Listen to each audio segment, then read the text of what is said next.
నిన్న మన రాష్ట్ర కేబినెట్ మీటింగ్ జరిగింది. మనందరం కూడా చూసాం.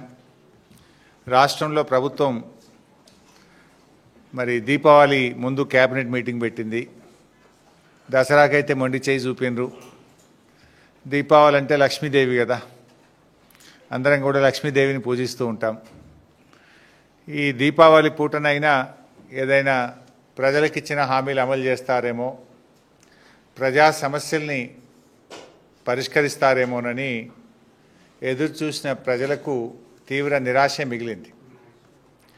ముఖ్యంగా దీపావళి సందర్భంగా లక్ష్మీ పూజ చేసేటువంటి అక్కా చెల్లెళ్లకు కనీసం మహాలక్ష్మి పథకం ఏదైనా ప్రారంభిస్తారేమో, ఆ నెలకు 2,500 రూపాయలు ఇస్తారేమో అని ఆశగా ఎదురు చూసినటువంటి అక్కా చెల్లెళ్లకు తీవ్ర నిరాశ మిగిలింది. అదేవిధంగా అవ్వాతాతలకు ఏమైనా 4,000 పెన్షన్ ఇస్తారేమో,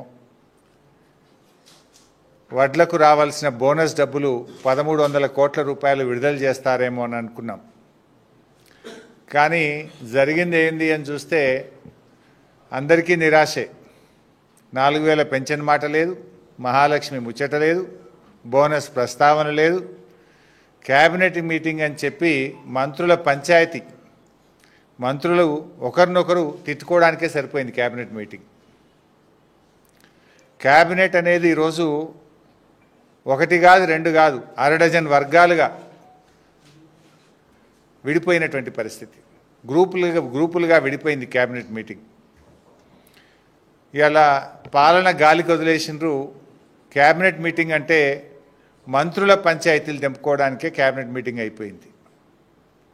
కమిషన్ల కోసం ఒకరు, కాంట్రాక్టుల కోసం ఒకరు, వాటాల కోసం ఒకరు, అక్రమ వసూళ్లలో పంచుకోవడంలో పోరాటం, కబ్జాల కోసం, పోస్టింగ్ల కోసం, ఈ రకంగా క్యాబినెట్ అనేది ఇలా వర్గాలుగా విడిపోయి, ఇలా క్యాబినెట్ అంటే అదొక మంత్రుల క్యాబినెట్ లెక్క లేదు, దండుపాల మూటా లెక్క అయిపోయింది. దండుపాల మూటా కంటే కూడా అధ్వానం అయిపోయింది. ప్రతి దాంట్లో కొట్లాట్లే. మనం ఇది ఓపెన్గానే చూస్తున్నాం కదా. గత కొద్ది రోజులుగా ఈ మంత్రి ఆ మంత్రిని, ఆ మంత్రి ఈ మంత్రిని, పోస్టింగ్ల కోసం ఒక మంత్రి అలిగిండని, కమిషన్లు రాలేదని ఒక మంత్రి అలిగిండని, కాంట్రాక్టుల కోసం మంత్రుల మధ్య తగాదా, వాటాల పంపిణీలో మంత్రుల మధ్య తగాదా, తనుకోవడానికే సరిపోయింది. ఇలా ఈవెన్ ఆ మంత్రులే ఇలా పరిస్థితి ఏంటంటే అతుకుల బొంత అయిపోయింది గవర్నమెంట్. అతుకుల బొంతగా ఉన్న ఈ ప్రభుత్వంలో ఎప్పుడు ఏం జరుగుతుందో అన్నట్టు స్వయంగా మంత్రులే మాట్లాడుకుంటున్నారు, కాంగ్రెస్ శాసనసభ్యులే మాట్లాడుకుంటున్నారు.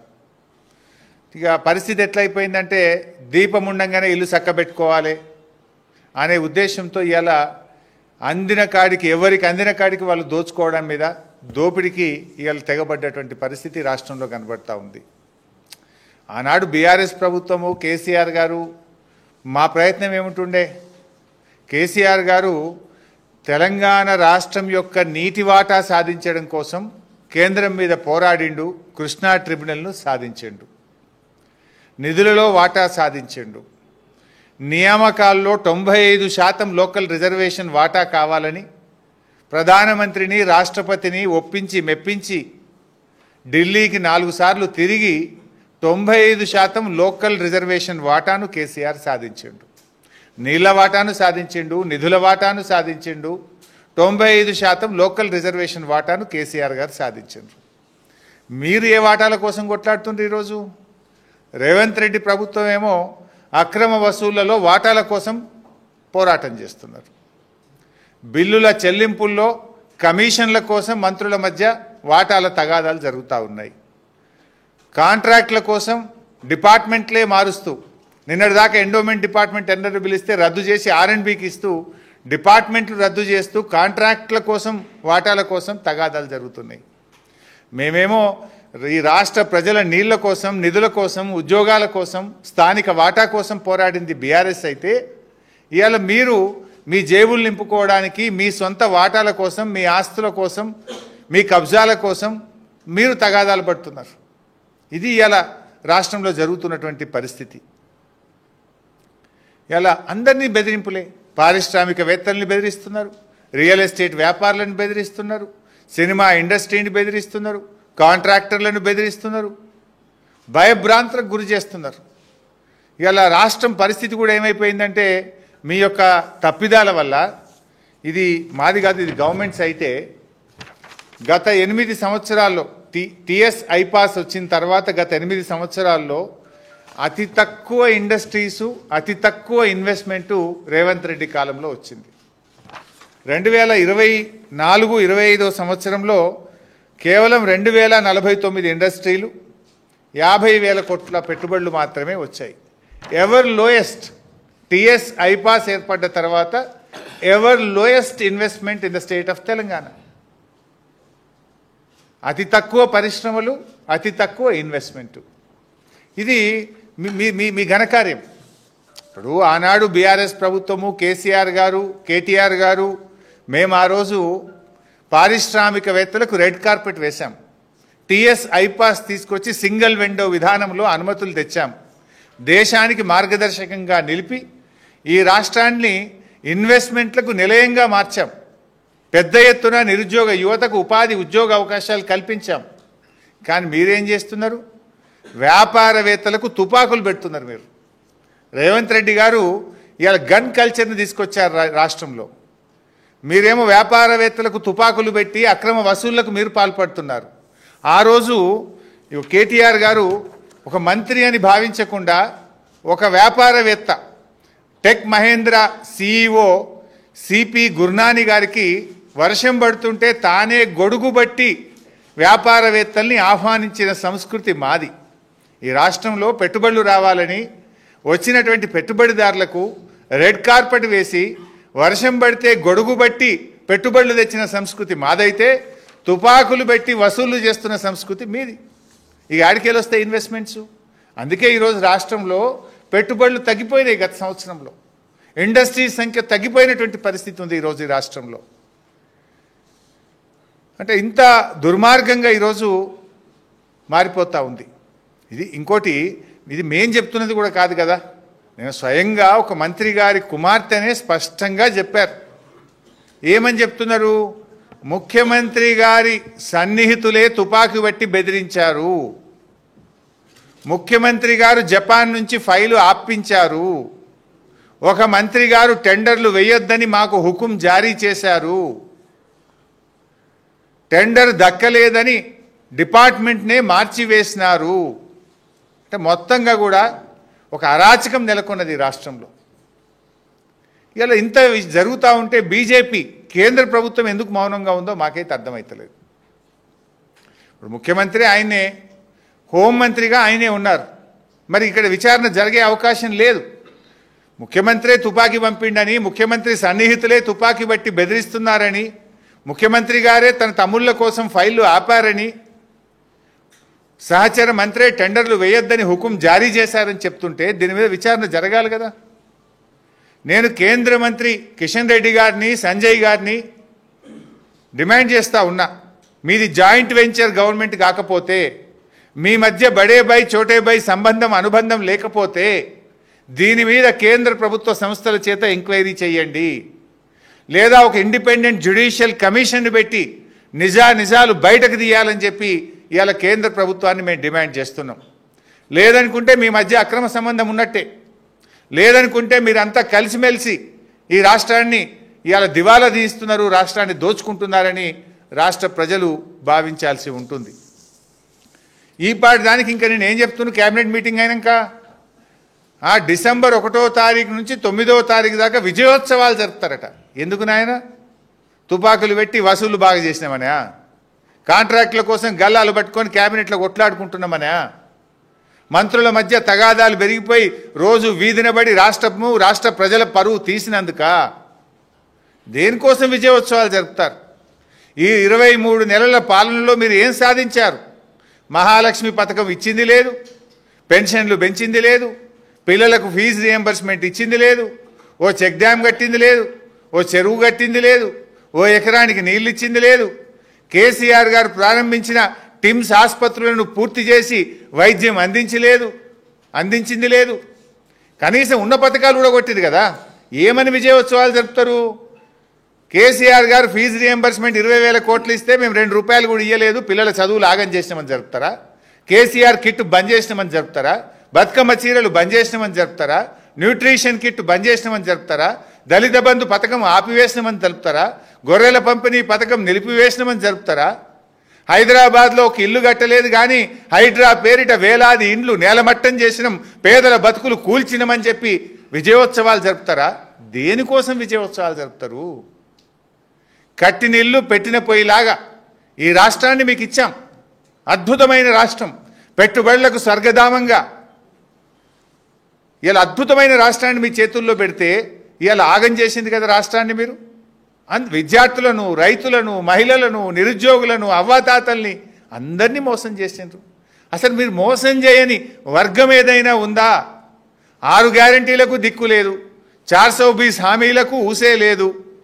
ఇంకా విజయోత్సవాలు జరుపుతాము, మేమేందో సాధించినాము. ఏం సాధించిండ్రు? దేనికోసం? ఇలా 2 పంటలకు కేసీఆర్ ఉండగా బరాబర్ కరోనాలో కూడా రైతు భరోసా వచ్చింది. రేవంత్ రెడ్డి ప్రభుత్వం వచ్చినాక 2 పంటలకు రైతు భరోసా ఎగ్గొట్టిండ్రు. కౌలు రైతులకు రైతు భరోసా అని మోసం చేసిండ్రు. రైతు కూలీలకు ఆత్మీయ భరోసా అని చెప్పి పథకాన్ని ప్రారంభించినామని ఫుల్ పేజ్ యాడ్లు ఇచ్చిండ్రు. కానీ ఇవాళ రాష్ట్రం రైతు కూలీలకు రైతు భరోసా దక్కలేదు. చారణ మందికి రుణమాఫీ చేసి భారణ మందికి రుణమాఫీ ఎగ్గొట్టినందుకు ఉత్సవాలు జరుపుతారా? అన్ని పంటలకు బోనస్ అని సన్నవడ్లకు మాత్రమే పరిమితం చేసినందుకు జరుపుతారా? ఆ సన్నవడ్లకు కూడా 1300 కోట్ల రూపాయల బోనస్ ఎగబెట్టినందుకు ఇవాళ ఉత్సవాలు జరపాలనా? కనీసం రైతులకు సకాలంలో యూరియా కూడా అందించకుండా పండగ పూట రైతుల కళ్ళల్లో కన్నీళ్లు పెట్టినందుకు ఉత్సవాలు జరుపుతారా? లగచర్ల రాజోలి రైతులకు బేడీలు వేసి జైల్లో పెట్టినందుకు ఉత్సవాలు జరుపుతారా? మొదటి ఏడాదిలోనే 2 లక్షల ప్రభుత్వ ఉద్యోగాలు ఇస్తామని చెప్పి నిరుద్యోగ యువకులను మోసం చేసినందుకు ఉత్సవాలు జరుపుతారా? జాబ్ క్యాలెండర్ అని చెప్పి అసెంబ్లీలో పెట్టి జాబ్లెస్ క్యాలెండర్గా మార్చినందుకు ఉత్సవాలు జరుపుతారా? మహాలక్ష్మి పేరు మీద నెలకు 2,500 ఇస్తామని అక్క చెల్లెళ్ళని మోసం చేసినందుకు ఉత్సవాలు జరుపుతారా? ఆడబిడ్డలకు తులం బంగారం ఇవ్వనందుకు ఉత్సవాలు జరుపుతారా? అవ్వా తాతలకు పింఛన్ పెంచకుండా ఇచ్చే పెన్షన్ 2 నెలలు ఎగ్గొట్టినందుకు ఉత్సవాలు జరుపుతారా? హైడ్రా పేరిట పేదల బతుకులు కూల్చినందుకు ఉత్సవాలు జరుపుతారా? మూసీ సుందరీకరణ పేరుతో కమిషన్లు దండుకున్నందుకు ఉత్సవాలు జరుపుతారా? ఎందుకు ఉత్సవాలు జరుపుతావు రేవంత్ రెడ్డి గారు చెప్పును? ఇంకెంతకాలం మోసం చేస్తావు? ఇంకెంతకాలం ఈ రాష్ట్ర ప్రజల్ని మభ్యపెడతావు? 23 నెలల నీ పాలనలో రాష్ట్ర ప్రజల్ని అరిగోసబెట్టినవు, రైతుల్ని గోసబెట్టినవు, పేదల్ని గోసబెట్టినవు. రాష్ట్రంలో వ్యాపారాలు దెబ్బతిన్నాయి, పిల్లల చదువులు ఆగం చేసినావు. గురుకుల పాఠశాల పిల్లలు అనారోగ్యంతో ఆసుపత్రుల పాలైపోయినరు. రోజుకొకరు పిట్టల్లాగా రాలిపోతా ఉన్నారు. దేనికోసం ఉత్సవాలు జరుపుతావు? నువ్వు చేసింది ఏమైనా ఉండదా అని నేను అడుగుతా ఉన్నా. ఇవాళ ఇంకోటి ఏదో కొత్తగా హ్యామ్ మోడల్ అన్నాడు. నిన్న క్యాబినెట్లో చూస్తే హ్యామ్ మోడల్ ఏంటిది? 10,000 కోట్ల రూపాయలతోని కమిషన్లు దండుకునే కథ. ఈ హ్యామ్ మోడల్ ఏంది? రేపు వచ్చే 10 ఏళ్ల దాకా రాష్ట్ర ప్రజల మీద అప్పులు పెట్టే బాధ్యత. ఇప్పటికే రేవంత్ పాలనలో ఈ రాష్ట్రం అప్పుల కుప్పగా మారిపోయింది. సివిల్ సప్లైస్ కార్పొరేషన్లో అప్పులు పెరిగినాయి. 2 ట్రాన్స్కో డిస్కామ్లు అప్పుల కుప్పగా మార్చేసిండ్రు. రాష్ట్ర ప్రభుత్వ FRBM అప్పులు గత 10 ఏళ్లలో ఎప్పుడూ తేనంత అప్పులు తెచ్చేసినారు. ఇప్పటికే ఏ సంవత్సరంలో కూడా ఇంత అప్పులు తేలేదు. ఇవాళ కాంట్రాక్టర్లకు లబ్ధి చేకూర్చడం కోసం, కమిషన్లు దండుకోవడం కోసం ఈ హ్యామ్ మోడల్ని తీసుకొచ్చినారు. 10,547 కోట్ల రూపాయలతో హ్యామ్ మోడల్లో టెండర్లు పిలిచి బ్యాంకుల నుంచి అప్పులు తెచ్చి కమిషన్లు దొప్పుకునే ప్రయత్నం. గతంలో మేము రోడ్లు చేయలేదా? బీఆర్ఎస్ ప్రభుత్వం ఉన్నప్పుడు ప్రతి గ్రామానికి రోడ్ వేసింది. ప్రతి మండల కేంద్రం నుంచి జిల్లా హెడ్ క్వార్టర్కు డబుల్ రోడ్ వేసింది. ప్రతి జిల్లా కేంద్రంలో 4 లైన్ రోడ్ వేసింది. కానీ మీరు ఈరోజు హ్యామ్ పేరిట అప్పుల కుప్పగా రాష్ట్రాన్ని మారుస్తున్నారు. బ్యాంకుల్లో అప్పులు తేవడానికి, బ్యాంకుల్లో అప్పులు పుట్టకపోతే ఏం చేసింది తెలుసా? వీళ్ళు జీవో 53, జీవో 54 పేరు మీద లైఫ్ ట్యాక్స్ పెంచిండ్రు. ఎవరైనా బండి కొనుక్కుంటే దాని మీద ట్యాక్స్ పెంచిండ్రు. రిజిస్ట్రేషన్ ఫీజులు పెంచి ఇవాళ దాంతో మేము బ్యాంకులకు అప్పులు కడతామని బ్యాంకుల్లో అప్పులు పుట్టించే ప్రయత్నం చేస్తున్నారు. ఆ రోజు మేము అడిగితే మేము టోల్ ట్యాక్స్ పెట్టం, ప్రజల మీద భారం వేయమన్నారు. టోల్ ట్యాక్స్ పెట్టలేదు, గరీబోడు మోటార్ సైకిల్ కొనుక్కుంటే 5,000 ట్యాక్స్ పెంచారు. ఎవరైనా లైసెన్స్ తీసుకుంటే ట్యాక్స్ పెంచారు, రిజిస్ట్రేషన్ ఫీజులు పెంచారు. అంటే ఇలా ట్యాక్సులు పెంచి దొడ్డిదారులో ఈ ట్యాక్సుల ద్వారా వచ్చే డబ్బును బ్యాంకులకు కడతామని చెప్పి ఇవాళ బ్యాంకుల్లో అప్పులు తెచ్చి 10,000 కోట్ల రూపాయలతో ఎస్టిమేట్ రేట్లు పెంచి టెండర్లు పిలిచి కమిషన్లు దండుకునేటువంటి ప్రయత్నానికి ఈ ప్రభుత్వం పాల్పడతా ఉంది. ఇదంతా కూడా అర్థమవుతా ఉంది. ఈ హ్యామ్ మోడల్ అనేది ఒక బోగస్, కమిషన్లు దండుకోవడం కోసమే తప్ప ఈ ప్రభుత్వం చేస్తున్నదేం లేదు. రేపు తప్పకుండా బీఆర్ఎస్ ప్రభుత్వం వస్తుంది, దాని మీద కూడా మేము విచారణ జరుపుతాం, ఎవరైనా తప్పులు చేస్తే రికవరీ కూడా పెడతాం. కానీ ఇవాళ రాష్ట్రంలో అందరూ కూడా బాధపడతా ఉన్నారు. ఇవాళ ఇంత ఒక అద్భుతమైన రాష్ట్రం, దిగ్విజయంగా దూసుకుపోతున్న రాష్ట్రాన్ని ఇవాళ కాంగ్రెస్ ప్రభుత్వం ఆగం చేసి పారేసింది. మంత్రులు, క్యాబినెట్ ప్రజల కష్టాలను పట్టించుకోవాల్సింది పోయి, ప్రజల గురించి ఆలోచించాల్సింది పోయి, తాము దంచుకోవడం మీదనే ఆలోచన చేస్తున్నారు. నిత్యం మంత్రుల మధ్య గొడవ, ముఖ్యమంత్రి చోద్యం చూస్తున్నాడు. ముఖ్యమంత్రి గారు ఇవాళ ముఖ్యమంత్రి మీదనే డైరెక్ట్గా మంత్రులు ఆరోపణలు చేస్తూ ఉన్నారు. ఇదంతా కూడా ఇవాళ ప్రజలు బాధపడుతున్నటువంటి పరిస్థితి. అంటే పాలన గాడి తప్పింది, వ్యవస్థలు కుప్పగూలిపోతూ ఉన్నాయి, రాష్ట్రంలో అరాచకత్వం ఇవాళ నెలకొన్నటువంటి పరిస్థితి ఉంది. దీని మీద కేంద్ర ప్రభుత్వం విచారణ జరపాలని మేము డిమాండ్ చేస్తూ ఉన్నాం. ఇప్పుడు ఇది మేం చెప్తున్నది కాదు కదా, స్వయంగా ఒక క్యాబినెట్ మంత్రి కుటుంబ సభ్యులే చెప్తా ఉన్నారు. తుపాకీ ముఖ్యమంత్రే ఇచ్చిండు అని చెప్తున్నారు, గన్ను పెట్టి వాటాల కోసం వసూలు చేసిండ్రు అని చెప్తున్నారు, ఫైళ్లు ఆపిన్రు తమ్ముళ్ళ కోసము అని చెప్తా ఉన్నారు, టెండర్లు వేయొద్దని హుకుం జారీ చేసిండ్రు అని చెప్తా ఉన్నారు. ఇంత ఓపెన్గా అవినీతి గురించి ఒక క్యాబినెట్ మంత్రి కుటుంబ సభ్యులే చెప్తా ఉంటే ఇంకా సిగ్గు లేకుండా మాట్లాడుతున్నారు. సో దీని మీద కేంద్రం స్పందించాలి, ఒక ఇండిపెండెంట్ జ్యుడిషియల్ కమిషన్తో విచారణ జరపాలి, కేంద్ర ప్రభుత్వ సంస్థల చేత విచారణ జరపాలని చెప్పి మేము బీఆర్ఎస్ పార్టీ తరఫున డిమాండ్ చేస్తున్నాం. దీని మీద అన్ని ఏజెన్సీలకు మరి లీగల్ ఎక్స్పర్ట్స్తో కూడా మాట్లాడుతున్నాం. లీగల్గా ఏ రకమైనటువంటి ముందుకు పోవాలి, ఏ ఏజెన్సీలకు దీని మీద ఫిర్యాదు చేయాలనే అంశం మీద బీఆర్ఎస్ లీగల్ సెల్ ఇప్పటికే పనిచేస్తూ ఉంది. తప్పకుండా బీఆర్ఎస్ ఈ రాష్ట్రాన్ని కాపాడుకోవడం కోసం, రాష్ట్రంలో పెట్టుబడిదారులకు నమ్మకం కల్పించడం కోసం పనిచేస్తుంది. ఈ సందర్భంగా పెట్టుబడిదారులకు, పారిశ్రామికవేత్తలకు, సినిమా పెద్దలకు, రియల్ ఎస్టేట్ వ్యాపారులకు అందరికి కూడా విజ్ఞప్తి చేస్తున్నాం. ధైర్యంగా ఉండండి, మీరు భయపడాల్సిన అవసరం లేదు. మీకు అంతగా ఇబ్బంది పెడితే ప్రధాన ప్రతిపక్షం బీఆర్ఎస్ మీకు అండగా ఉంటుంది. మా దృష్టికి తీసుకురండి, మిమ్మల్ని కాపాడుకుంటాం. ఈ రాష్ట్రాన్ని సాధించిన వాళ్ళం, ఈ రాష్ట్రాన్ని ఇలా అద్భుతంగా 10 ఏళ్ళు పాలించిన వాళ్ళం, ఈ రాష్ట్రాన్ని కాపాడుకునే బాధ్యత కూడా మా మీద ఉంది. ఇలా ఈ ప్రభుత్వం అరాచకానికి పాల్పడతా ఉంది. ఎవరు కూడా భయపడకండి, తెలంగాణ భవన్ తలుపులు మీకు తెరిచే ఉంటాయి. ఏ ఇండస్ట్రియలిస్టుకు, ఏ రియల్ ఎస్టేట్ వ్యాపారికి, ఎవరికి సినిమా పెద్దలకు కానీ, కార్మికులకు కానీ, పేదలకు కానీ ఎవరికి కష్టం వచ్చినా బీఆర్ఎస్ మీకు అండగా ఉంటుంది. మీ పక్షాన బీఆర్ఎస్ పోరాడుతుంది, మీ పక్షాన న్యాయం పక్షాన, ధర్మం పక్షాన బీఆర్ఎస్ నిలబడుతుంది. మీకు ఎల్లవేళలా మేము అందుబాటులో ఉంటాం. ఎవరికి ఏ కష్టం వచ్చినా కూడా మాకు మా దృష్టికి తీసుకురండి, మీకు అండగా నిలబడతాం, మిమ్మల్ని కాపాడుకుంటాం, మీ రాష్ట్రాన్ని కాపాడుకుంటామని తెలియజేస్తూ జై తెలంగాణ.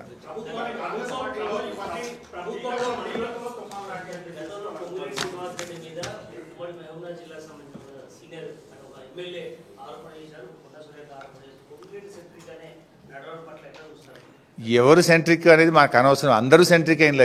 మీరు ఏ మంత్రి కొట్లాడుకోలేదే, మీకు పేర్లు నేను చెప్పి ఒకటి నా నోరు ఎందుకు ఖరాబ్ చేసుకోవాలి. కానీ కొట్లాడని మంత్రులు ఎవరు? నిన్నటికి నిన్న దేవాదాయ శాఖ నుంచి టెండర్లు పిలిచారు, టెండర్ ఫైనల్ అయింది. దాన్ని రద్దు చేసి దేవాదాయ శాఖ నుంచి R&B శాఖకి ఎందుకు ట్రాన్స్ఫర్ జరిగింది? టెండర్లు దక్కించుకోవడం కోసమే కదా. ఓపెన్గా వాళ్ళే చెప్తున్నారు కదా. ఇలా కమిషన్ల కోసం ఒక మంత్రి గారికి ఎక్కువ బిల్లులు, కంపెనీకి బిల్లులు ఎక్కువ చెల్లించారు, మా డిపార్ట్మెంట్లకు బిల్లులు వస్తలేవు అంటే దేనికోసం?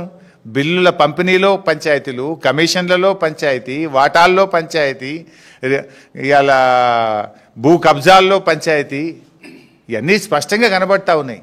పరిపాలన గాలికి వదిలేసినారు. తమ వాటాల కోసం ఇవాళ వాళ్ళు కుమ్ములాటలతో సతమతమవుతున్న పరిస్థితి.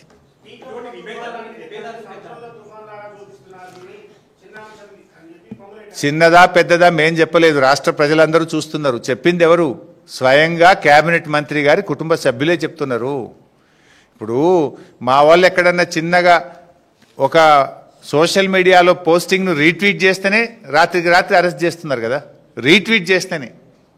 మరి ఇక్కడ ఇంత ఓపెన్గా టెండర్లు వేయొద్దని బెదిరిస్తుంటే, తుపాకులు పట్టుకొని తిరుగుతుంటే ఇవి కనబడతలేవా డీజీపీకి? ఆ డీజీపీ ఏదో మొన్న మాట్లాడింది కదా, ఏది పింక్ బుక్ లేదు, రెడ్ బుక్ లేదు, అంత కాకి బుక్కే ఉందన్నాడు కదా. మరి ఆ కాకి బుక్లో ఇవి లేవా? ఆ కాకి బుక్లో శివధర్ రెడ్డికి ఇవి కనబడతలేవా? రూల్స్ అందరికీ ఒకటే ఉండయా శివధర్ రెడ్డి గారు? Thank you.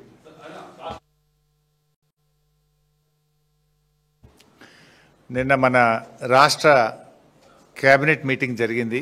మనందరం కూడా